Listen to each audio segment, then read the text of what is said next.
Tuesday morning, November 1974, 6:15 a.m.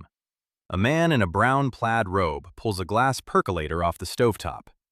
The water has been cycling through the grounds for 10 minutes, recirculating the same bitter heat through the same spent coffee, in the same way American households had made coffee for 30 years. Down the street, a neighbor has something newer, a Mr. Coffee, the automatic drip machine introduced 2 years earlier by two Cleveland businessmen named Vincent Marotta and Samuel Glazer. By April of this year, their company has sold 1 million of them. The percolator doesn't know it's already losing. The kitchen is harvest gold. The refrigerator is harvest gold. The countertop is laminate, wipe clean, probably avocado green. These weren't considered ugly. They were considered modern. The wallpaper has a pattern, geometric, possibly foil-backed. The cabinet radio is tuned to AM. This is what the real 1970s felt like from the inside. Not Watergate, not disco, not bell-bottoms. Those things existed, the way furniture exists in the background of a photograph. What you actually lived inside was this kitchen, this radio, this coffee, this particular Tuesday. The 1970s have been almost completely overwritten by their own iconography. What's left underneath? The specific physical weight of daily life in that decade has been half forgotten even by the people who lived it. What follows is an attempt to recover it, room by room, hour by hour. Breakfast in the average American household in 1974 is a practical affair. Eggs are on the table, still a central part of the American diet, whatever the cholesterol researchers are beginning to say. The bread is likely Wonder Bread, soft and white, the kind of loaf that compresses to almost nothing between two fingers. Some families have a jar of Tang on the counter, the orange powder drink formulated by General Foods food scientist William Mitchell in 1957 and sold in a glass jar with a green metallic label. Tang became associated with the space program after NASA's Gemini missions in the 1960s, and that association held. It's promoted as a nutritious breakfast drink, fortified with vitamins C and A. The radio plays Top 40 on AM. The format, developed by stations like Storrs Broadcasting a decade earlier, is still dominant. Morning drive means pop, news, weather, and commercials for things you can actually afford. The news this particular morning includes the fact that Gerald Ford has been president for 3 months, having been sworn in on August 9th after Nixon resigned. This is background.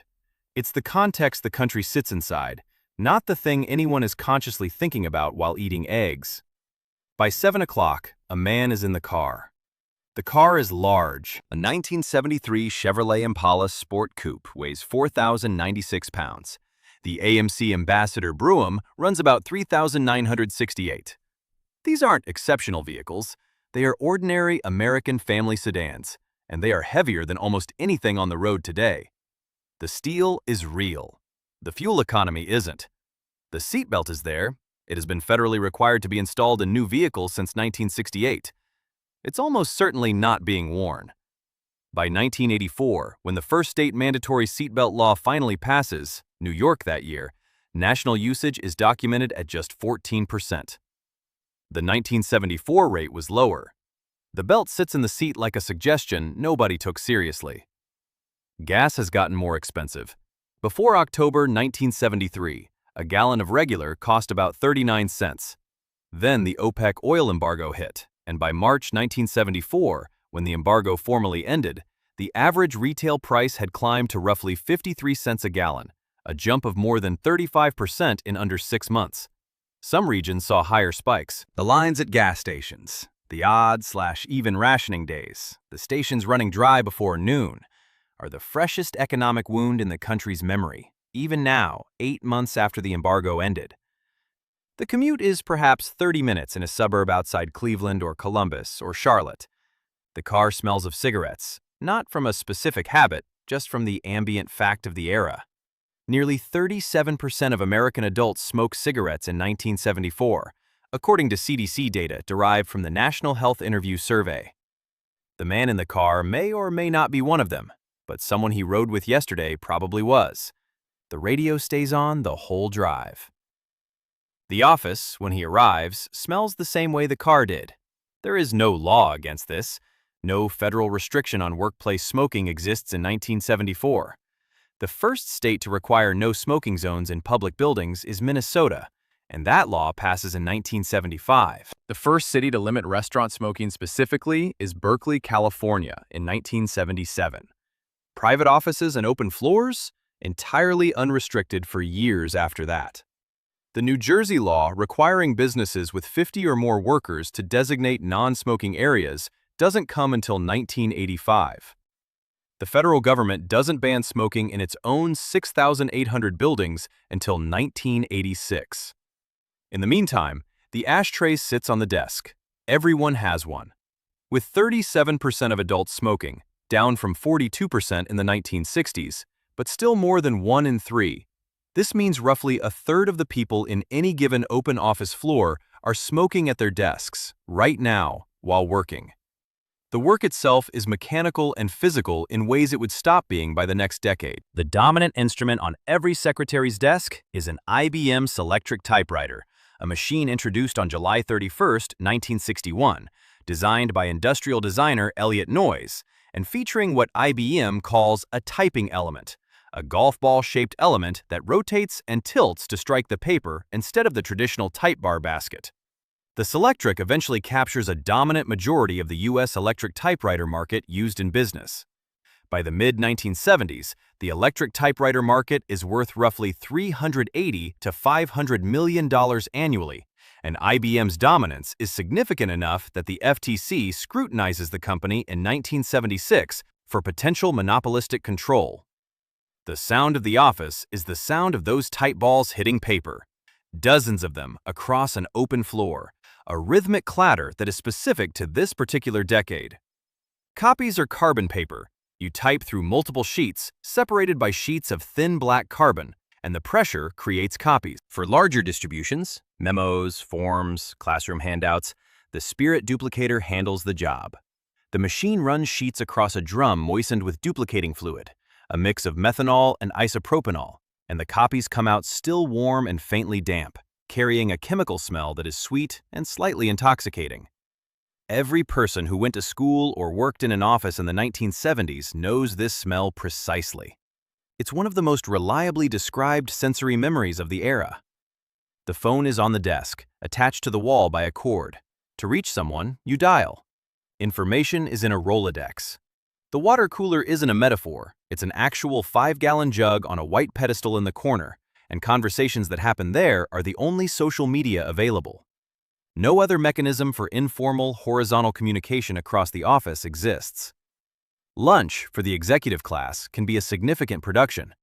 The 3-martini lunch isn't a television myth. Academic work confirms it directly. Executives in the 1970s commonly had drinks at lunch, returned to work, and went out for drinks again after hours, with bar carts and bottles and desk drawers understood as professional furniture. Jimmy Carter specifically attacks the 3-martini lunch as a campaign issue in 1976, targeting the tax deduction that makes it a legitimate business expense. The deduction is real, the lunches are real, the practice is real, though it belongs to executives, managers, lawyers, and insurance agents rather than to everyone. For the broader office floor, lunch is an hour, not a half hour, an hour, and may involve walking to a diner 2 blocks away and reading the newspaper. The union card in his wallet may or may not be real. The BLS documents a union membership rate of 20.1% in 1983, the earliest year for which strictly comparable data are available. The 1974 rate was higher. Some estimates put it above 25%. For a working man in manufacturing, transportation, or local government, the union is the architecture of his economic stability. The economic architecture of 1974 is worth pausing on because it's one of the most misremembered things about the decade. According to Census Bureau Current Population Report P-60-101, the median family income in the United States in 1974 was $12,840. The median household income, a slightly different census measure that includes single-person households, was $11,100. Per report P-60-100. That 7% nominal increase from 1973 sounds solid until you factor in what else happened. Inflation. The annual Consumer Price Index rose 11% between 1973 and 1974. Not 12%, as is sometimes cited, but 11, confirmed by multiple Census Bureau documents that use this exact figure. After adjusting for that 11%, real family income actually fell by approximately 5%. The Census Bureau states this plainly. The same year, 24.3 million Americans, 12% of the population, were living below the poverty level, $5,038 for a non-farm family of 4. So this isn't a golden age. The money is getting harder to hold on to in real terms.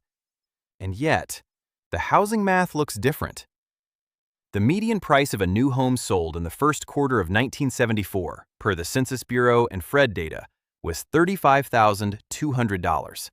By the fourth quarter, it would be $37,200. Round it to $35,000 for the year. A 30-year fixed mortgage in 1974 averages 9.19% annually, ranging from 8.63% in mid-April to over 10% by late September. The documented typical monthly payment for a 1974 home purchase was $236.01. Take the median family income of $12,840, divide by 12. That gives roughly $1,070 per month in gross income. The monthly mortgage payment is $236, about 22% of gross. That ratio, 22% of gross income going to a mortgage payment, is the definition of affordable by any conventional lending standard. The same calculation in 2024 is a different exercise entirely. The median new home price has risen to roughly 6 or 7 times the median household income, rather than 2.7 times. The mortgage payment on a median home now consumes a substantially larger share of gross income for most families.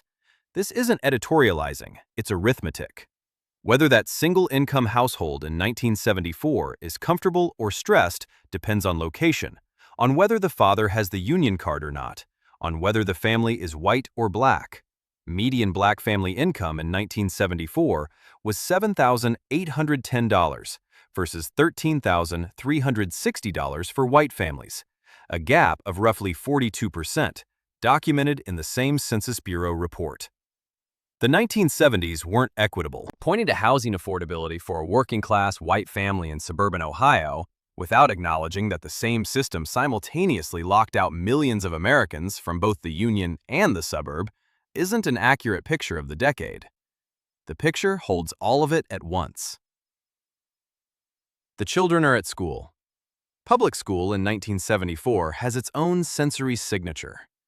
The most distinctive is the Ditto machine, the spirit duplicator that every teacher in America uses to distribute handouts.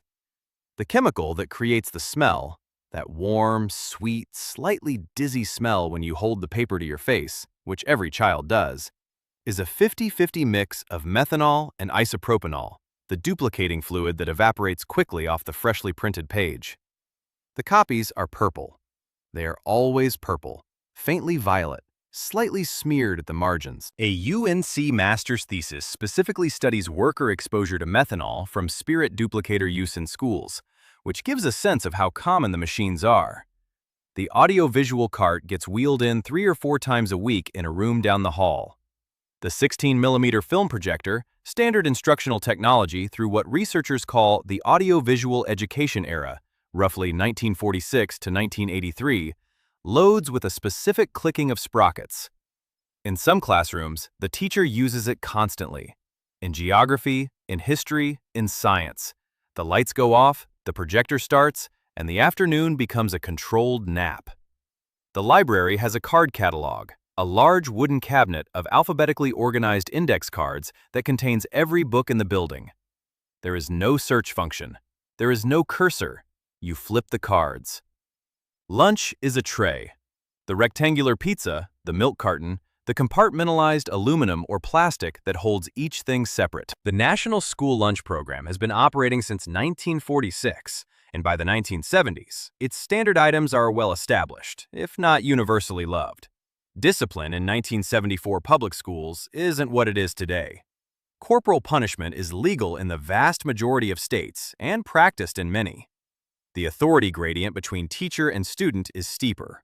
The classroom itself, rows of desks, a blackboard, a teacher at the front, hasn't changed its basic geometry in decades. School ends at 3 o'clock. The kids leave. Many of them leave to empty houses.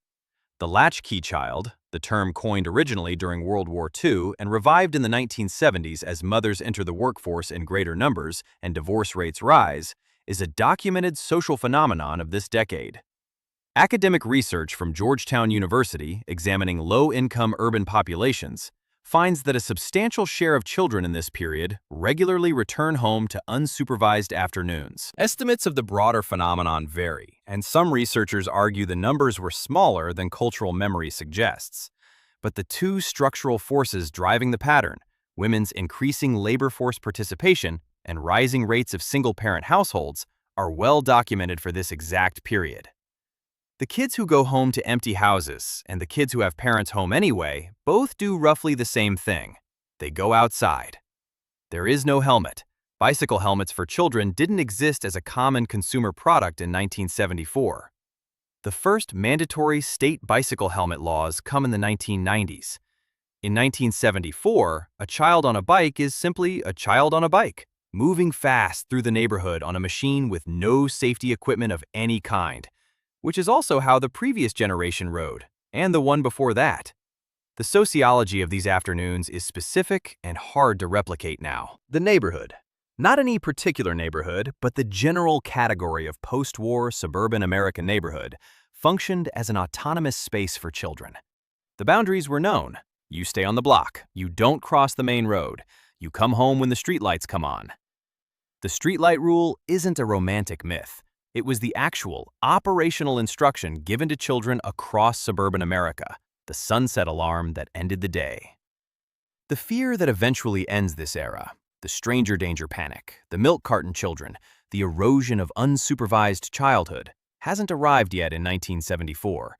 That panic is a late 1970s and early 1980s phenomenon, driven largely by media attention to a small number of high-profile cases. FBI data shows stranger abductions of children have always been statistically rare. The freedom is real.